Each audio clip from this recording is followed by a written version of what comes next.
Firman Tuhan hari ke-155 tahun 2024, Kitab Yesaya pasal 25 ayat 8, dengan perikop, Allah menyiapkan perjamuan pesta bagi orang hidup suci, serta taat, setia, percaya, dan yakin pada Tuhan Allah. Firman Tuhan pada hari ini tanggal 3 Juni 2024 diambil dari buku atau kitab Yesaya, Nabi Yesaya pasal 25 ayat yang ke-8. Dalam perikopnya adalah Allah menyiapkan perjamuan pesta. Dan sebagai ayat inti atau nas daripada pasal 25 ayat 8 adalah sebagai berikut. Ia akan meniadakan maut untuk selamanya, dan Tuhan Allah akan menghapuskan air mata daripada segala muka, dan aib umatnya akan dijauhkannya dari seluruh bumi, sebab Tuhan telah menyatakannya. Itulah ayat hari ini. Dan bacaan pagi biasanya kita lihat dari surat Petrus yang pertama pasal yang ke-1 ayat 17 sampai dengan 21. Ini merupakan lanjutan ayat yang sebelumnya, ya, di mana panggilan hidup suci. Jadi tetap bagaimana supaya kita tetap hidup suci. Nah, untuk malam yaitu surat daripada Paulus yang pertama dalam pasal 1 ayat 1 sampai 11. Surat Paulus pertama kepada Timotius untuk peringatan tentang ajaran-ajaran sesat di dalam jemaat. Inilah surat daripada Paulus kepada Timotius. Nah, sekarang mari kita lihat perikop pertama tadi, yaitu Allah menyiapkan perjamuan pesta yang ditulis oleh Nabi Yesaya pasal 25 ayat yang ke-8. Nah, dalam perikop pasal 25 Allah menyiapkan perjamuan pesta. Dan sekarang yang perlu kita lihat di sini, siapa Nabi Yesaya? Yesaya adalah seorang nabi besar dari Yerusalem yang hidup di Yerusalem pada abad ke-8 sebelum Masehi. Kemudian bagian daripada tulisannya perikop hari ini, yaitu bagian pertama tulisan daripada Nabi Yesaya, yaitu pasal 1 sampai dengan 39 adalah tulisan pertama daripada Nabi Yesaya, yang mana pada zaman Yehuda, kerajaan selatan Israel, bahwa Israel itu ada ancaman dari Asyur sebagai negara tetangga yang kuat, ya. Dan diancam oleh tetangga Israel ketakutan. Tapi Yesaya, ya, yang kita lihat dalam waktu yang lalu, Yesaya pernah bertemu dengan Tuhan, ya.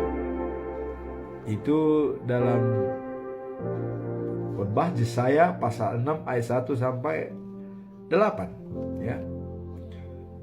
Apa waktu pertemuan Yesaya dengan Tuhan?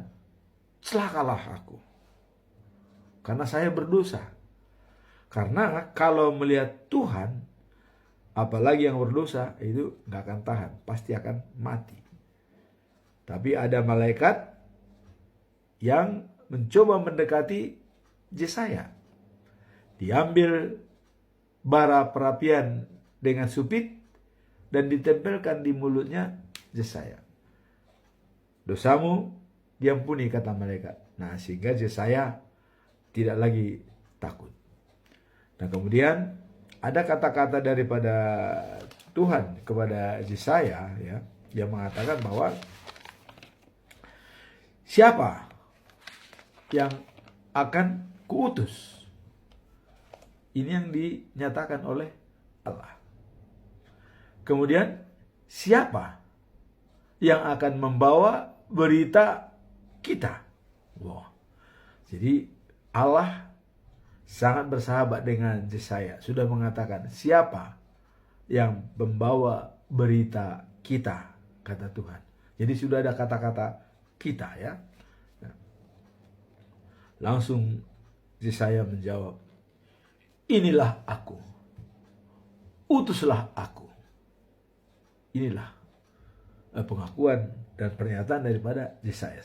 Nah, setelah Yesaya diperkenalkan untuk membawa kabar baik, maka ini tantangan pada Yesaya di dalam kerajaan Yehuda, ya, atau kerajaan selatan, ya. Nah, bahwa Israel sangat takut kepada Asyur yang sangat kuat, ya, yang bisa menghabisi mereka setiap saat. Tapi Yesaya mengatakan kepada jemaatnya, ya, ancaman yang paling besar pada kita bukan dari Asyur, katanya, tetapi apa? Ada pada diri kita sendiri, katanya. Karena kita sudah melupakan Tuhan. Kita tidak takut lagi sama Tuhan, sehingga kita malah ketakutan. Coba kalau kita semua fair dan peduli dengan Tuhan Allah sebagai pemberi kekuatan, tidak ada ketakutan. Musuh apapun itu bisa diberantas, katanya. Tapi kita ketakutan. Nah, jadi himbauan daripada Nabi Yesaya kepada semua orang yang ada di Israel, ya, mendorong rakyat Israel serta pemimpin-pemimpin Israel untuk hidup menurut kehendak Tuhan. Ini yang diutamakan oleh Yesaya. Jadi kita harus hidup menurut kehendak Tuhan. Jangan lagi bermain-main. Kira-kira begitu. Nah, kemudian ia mengingatkan bahwa Allah, ya, akan mencelakakan dan membinasakan kalau kita tidak mau mendengarkan Tuhan, ya. Jadi Allah pasti akan mencelakakan dan membinasakan orang-orang yang tidak takut pada Tuhan, yang tidak taat kepada Tuhan. Ini sudah diwanti-wanti oleh Nabi Yesaya, ya. Juga meramalkan. Nah, ini jadi Yesaya itu di samping memberikan dorongan kepada semua umat, juga dia ada ramalan, ya, bahwa perdamaian akan tiba saatnya, ya. Dia bilang perdamaian dunia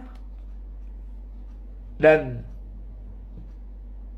di kalangan manusia yang ada di dunia dengan kedatangan seorang keturunan Daud yang akan menjadi raja yang diidam-idamkan, ya, oleh semua bangsa. Jadi raja dari keturunan Daud akan datang yang diidam-idamkan oleh semua bangsa yang ada di dunia ini. Siapakah itu? Itulah Yesus Kristus, ya, yang lahir di Bethlehem, ya, merupakan generasi 60 dari Adam dan generasi 27 dari Daud. Kemarin kita bilang generasi 33, itu ada keliru. Jadi Daudlah yang generasi ke-33 dari Adam.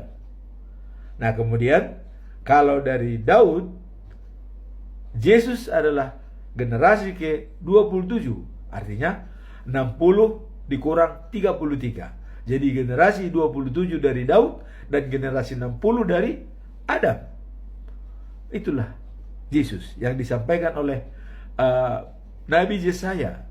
Padahal ini disampaikan 800 tahun sebelum Masehi, sebelum Kristus lahir. Sudah dinubuatkan oleh Nabi Yesaya, ya. Yesaya juga meramalkan perdamaian dunia dan kedatangan seorang keturunan Daud yang akan menjadi raja yang diidam-idamkan oleh semua bangsa. Inilah Yesus. Nah, dalam perikop pasal 25, ya, Allah menyiapkan perjamuan pesta. Apa maksud perikop ini? Nah, mari kita lihat. Nah, di Bukit Sion, Tuhan yang Maha Kuasa akan menyiapkan perjamuan untuk semua bangsa di dunia. Di Bukit Sion.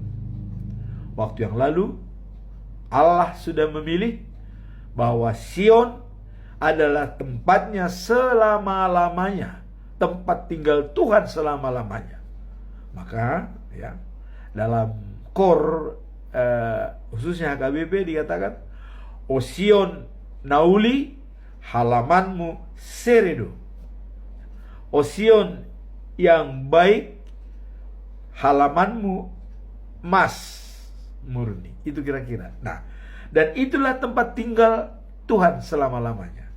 Nah, di sini dikatakan dalam perikop pasal 5, Allah menyiapkan perjamuan pesta, ya, di Bukit Sion. Tuhan yang Maha Kuasa akan menyiapkan perjamuan untuk semua bangsa. Apa maksud dan tujuan Allah membuat perjamuan pesta? Maksud dan tujuan Allah adalah untuk mengundang dan menyertakan umatnya dalam persekutuannya. Jadi untuk mengundang dan menyertakan semua umat dalam persekutuan yang diadakan oleh Tuhan. Perjamuan pesta merupakan lambang dari kasih, ya. Jadi kalau ada perjamuan, itu lambang dari kasih. Itu sering diadakan oleh tokoh-tokoh, raja-raja, diadakan perjamuan, ya. Dan saling saling merangkul, pasti ada kasih sayang di sana. Setiap ada perjamuan itu pasti menghasilkan baik. Beda dengan rapat, ya. Kalau rapat bisa bertengkar, tapi kalau perjamuan artinya dijamu, orang-orang yang datang tuh dijamu, diberikan makan, berarti senang. Nah, itu adalah lambang daripada kasih. Kita ingat waktu Yesus sebelum disalibkan, diadakan perjamuan dengan para murid-muridnya, ya. Dicuci kakinya, diberikan makan semua, ya. Dilayani, dan Yesus melayani. Dan biasanya dalam perjamuan itu adalah yang tuan rumah itu melayani dengan baik, siapapun tamunya, tidak pandang bulu, tua, muda, besar, kecil, terhormat atau tidak, semua sama dalam perjamuan, ya.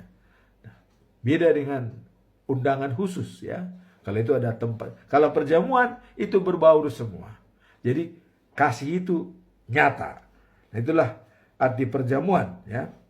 Dan di sana ada merupakan kemurahan hati Tuhan yang memperlihatkan kepeduliannya terhadap umat manusia.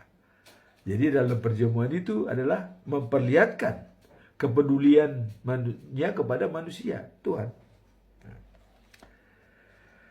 Perjamuan juga mengingatkan ya waktu yang dilakukan oleh Yesus Kristus. Nah, hal ini mengingatkan kita untuk mengenang ya penebusan Kristus dan hidup dalam kesetiaan ya kepadanya. Tuhan menghidangkan makanan yang paling lezat dan anggur terpilih di atas bukit Sion akan menghilangkan awan kesedihan. Jadi kalau awan itu memang jadi awan kesedihan akan dihilangkan dan menyelubungi bangsa-bangsa. Yang menyelubungi bangsa-bangsa itu, jadi dihilangkan itu. Awan kesedihan dihilangkan yang menyelubungi, sehingga bangsa-bangsa itu menjadi gembira. Nah, Tuhan Maha Kuasa akan membinasakan maut untuk selama-lamanya. Ya, jadi maut itu pada perjamuan itu nanti Tuhan membinasakan maut, tidak ada lagi sana maut selama-lamanya. Ya. Ia akan menghapus air mata. Jadi orang bersedih dihibur. Tidak ada lagi air mata. Nah, dan setiap wajah ya tidak ada kesedihan.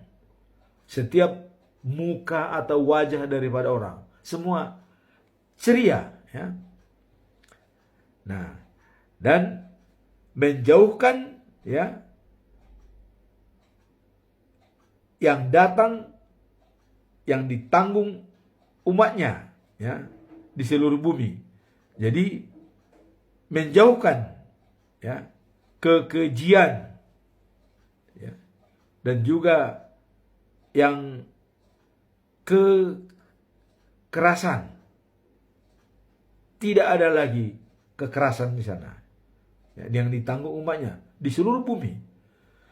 Tuhan sudah berbicara dan hal itu pasti terjadi. Wah, jadi kapan itu terjadi? Nah, kira-kira begitu pertanyaan kita. Ya, apakah di Sion yang sekarang halamannya bukan emas? Nah, kemudian kapan maut itu dihilangkan dan kapan dihibur orang-orang semua yang ada di sana? Perjamuan itu dilakukan, anggur terbaik yang disiapkan Tuhan. Itulah the news of Jerusalem. Jadi life after life, the news of Jerusalem. Perjamuan itu dilakukan hidup setelah kehidupan sekarang. Maka dipersiapkanlah sekarang apa yang harus kita lakukan. Ya. Nah, dialah yang kita nanti-nantikan supaya kita diselamatkan. Dan dengan kejadian itu, maka pada waktu itu orang akan berkata, inilah Allah. Jadi begitu diundang dalam perjamuan itu, kita lihat megahnya, kita lihat kenyamanan dan tenang, semua orang berkata, inilah Allah yang sebenarnya. Disaksikan oleh mata kita sendiri, baik perlakuannya, baik hidangannya, baik semua pelayanannya. Langsung berhadapan, face to face. Tidak ada lagi perantara. Maka orang mengatakan, dialah yang kita nanti-nantikan supaya kita diselamatkan. Dialah Allah kita yang kita nanti-nantikan. Nah, dan sungguh inilah Tuhan. Dialah yang kita nantikan. Nah, sekarang kita bersorak gembira sebab Ia sudah menyelamatkan kita. Nah, jadi di sana tidak ada lagi tangisan, semua sorak-sorak bergembira ria ya, karena sudah bersama dengan Allah. Nah, itulah perikop bahwa Tuhan menyiapkan pesta menyiapkan perjamuan pesta. Di situ, di News of Jerusalem. Itulah perjamuan pesta itu. Karena Sion tempat tinggalku selama-lamanya. Tapi itulah yang nanti di News of Jerusalem. Ya. Nah, kemudian kita masuk dalam bacaan pagi. 1 Petrus pasal 1 ayat 17 sampai 21. Panggilan hidup suci. Nah, apa syarat kita untuk masuk dalam perjamuan pesta tersebut? Ini jawabannya. Panggilan hidup suci, ya. Ada pesan daripada Rasul Paulus dalam 2 Korintus 4 ayat 6, ya. Dikatakan apa?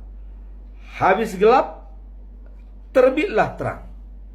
Nah, dan terang itu adalah anugerah dari Allah, ya, yang mendiami diri kita, ya, dalam kegelapan.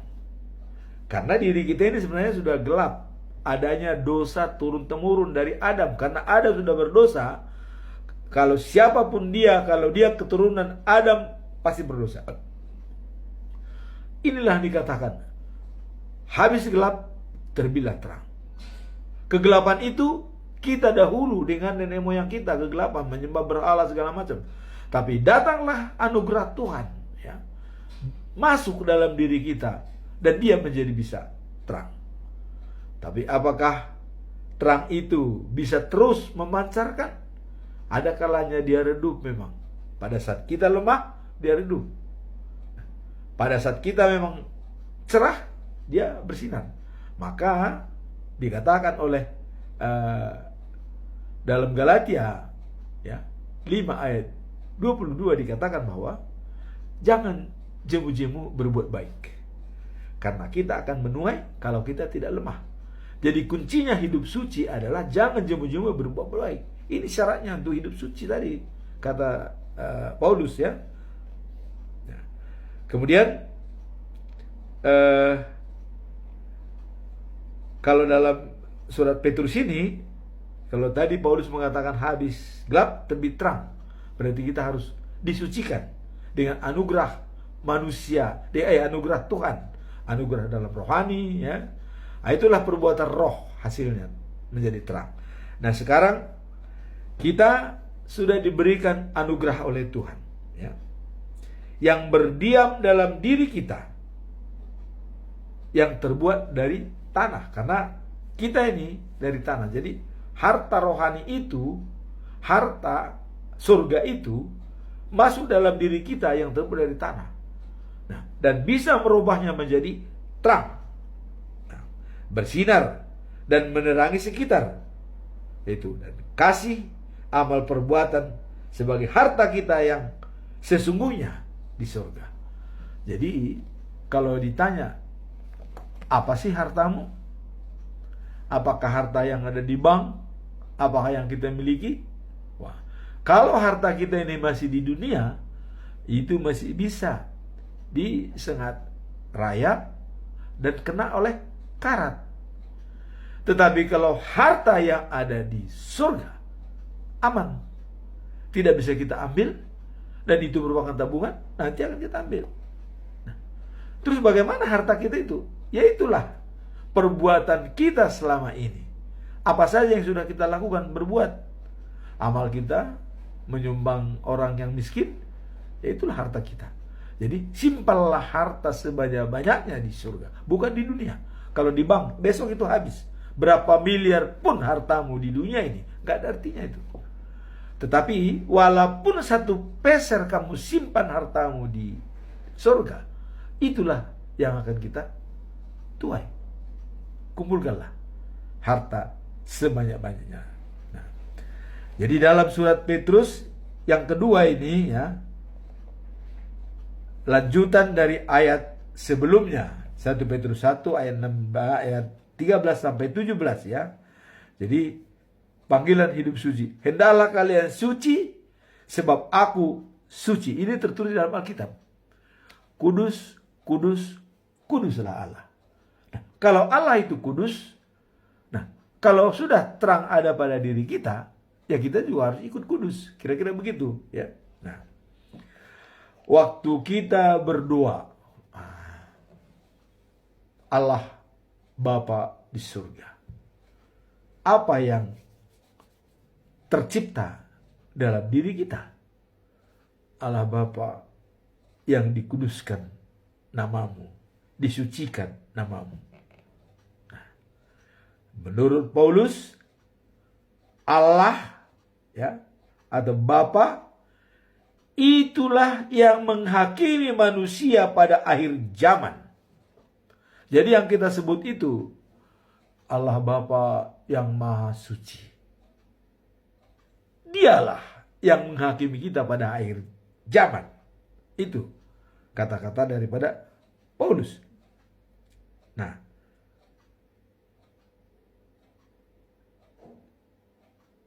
sehingga dengan perbuatannya masing-masing tanpa pandang bulu, itu akan dinilai oleh Tuhan Allah. Jadi tidak pandang bulu, tua muda, besar kecil, orang kaya, yang miskin, yang berpangkat atau apapun, tidak pandang bulu, ya. Dan apa perbuatan kita masing-masing, itulah yang dihakimi oleh yang tadi kita sebut Allah Bapa yang Maha Suci. Nah, tapi ingat, kita harus tetap yakin Allah sudah menciptakan manusia di dunia sebagai wakilnya atau sebagai dia, supaya orang-orang tuh percaya. Itulah Yesus Kristus, ya. Tadi juga sudah dinubuatkan oleh Yesaya, akan datang juru selamat dunia. Nah, jadi Yesus itu sama dengan Allah, karena Yesus mengatakan, aku di dalam Bapa dan Bapa di dalam aku. Kalau Anda tidak berada di dalam aku dan Bapa, Anda tidak bisa berbuat apa-apa. Tapi kalau Anda berada di dalam aku dan notabene di dalam Bapa, Anda akan bisa berbuat banyak, berbuah. Itulah buah-buah roh, ya. Nah, kemudian sebab itu, selama kalian masih ada di dunia, nah ini tadi pesannya, karena hidup suci ini. Jadi untuk menjamu perjamuan pesta yang disiapkan oleh Allah tadi di Sion, ya, yang baru atau yang halamannya emas, dan di sana ada ketenangan, tidak ada tangisan, ya. Apa yang harus kita lakukan? Inilah dikatakan, melalui dialah percaya pada Allah yang sudah menghidupkannya. Melalui dialah, itu Yesus, percaya kepada Allah yang sudah menghidupkan. Nah, maka selama kalian masih ada di dunia, hendaklah menggunakan Allah dalam hidupmu. Ini yang hidup suci itu. Jadi menggunakan Allah dalam hidup kita selama kita masih di dunia, untuk bisa masuk dalam perjamuan pesta yang disiapkan oleh Allah. Nah, karena itu, dibilang, jadi Paulus mengatakan, kalian taat kepada ajaran Allah. Kata Petrus, ya. Ini karena Petrus yang berbicara.